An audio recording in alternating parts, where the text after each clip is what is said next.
سیدنا حسین اپنے بھائی سیدنا حسن سے 1 سال چھوٹے تھے۔ وہ نبی کریم صلی اللہ علیہ وسلم کے نواسے سیدنا فاطمہ بنت رسول اور سیدنا علی کے لخت جگر تھے۔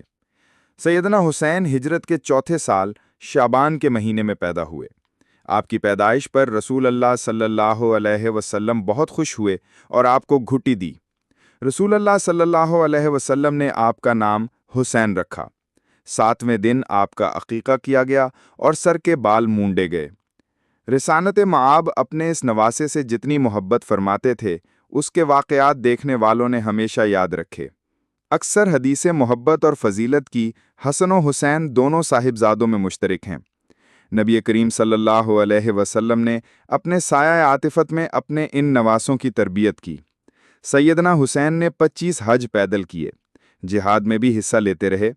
آخری مرتبہ جب مکہ میں موجود تھے اور حج کے ایام شروع ہو چکے تھے، مگر کوفیوں نے دھوکہ دیا اور لکھا کہ ہمارا کوئی امیر نہیں، ہم سب اہل عراق آپ کو امیر بنانا چاہتے ہیں، آپ جلد ہمارے پاس تشریف لے آئیں، اگر آپ تشریف نہ لائے تو قیامت کے دن ہم اللہ تعالیٰ سے شکایت کریں گے کہ ہمارا کوئی امیر نہیں تھا اور نواسہ رسول نے ہماری بیعت قبول نہ کی تھی۔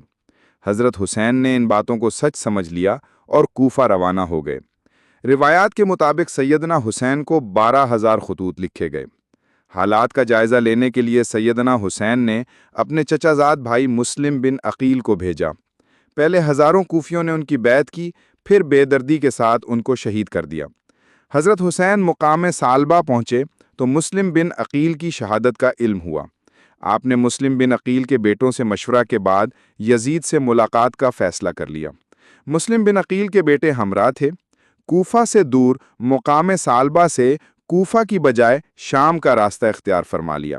مسلم بن عقیل کے قتل میں براہ راست شریک اور خطوط بھیجنے والے غدار کوفیوں نے سمجھ لیا کہ اگر حسین یزید کے پاس پہنچ گئے تو اصل سازش فاش ہو جائے گی، ہزاروں خطوط ہمارے خلاف گواہ ہوں گے، حکومت کے ساتھ ان کی مفاہمت ہو جائے گی اور ہمیں پھر کوئی نہیں بچا سکے گا۔ لہٰذا انہوں نے راستہ روکا۔ خطوط تو نہ ہتھیا سکے، مگر ابن زیاد سے براہ راست بیعت یزید کرنے کا مطالبہ کر دیا۔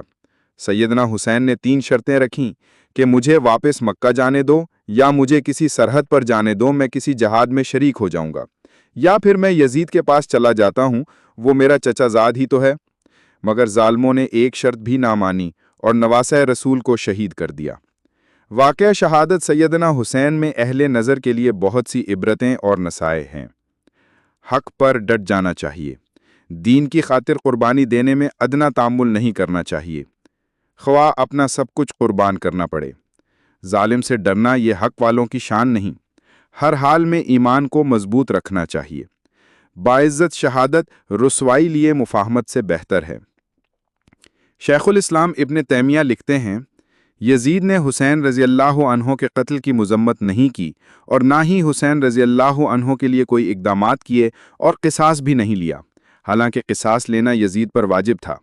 چنانچہ اسی وجہ سے اہل حق یزید کو اس واجب کے ترک کرنے کے ساتھ ساتھ دیگر امور کی وجہ سے ملامت کرنے لگے۔ مجموعہ الفتاوی 3/410۔ یزید کے متعلق اہل سنت کا موقف یہ ہے کہ حضرت حسین رضی اللہ عنہ حق پر تھے، یزید حق پر نہ تھا۔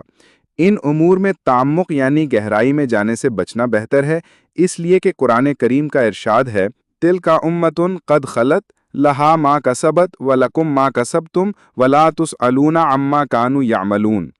وہ ایک امت تھی جو گزر چکی، ان کے لیے وہ ہے جو انہوں نے کمایا اور تمہارے لیے وہ ہے جو تم نے کمایا، اور تم سے ان کے اعمال کے بارے میں نہیں پوچھا جائے گا۔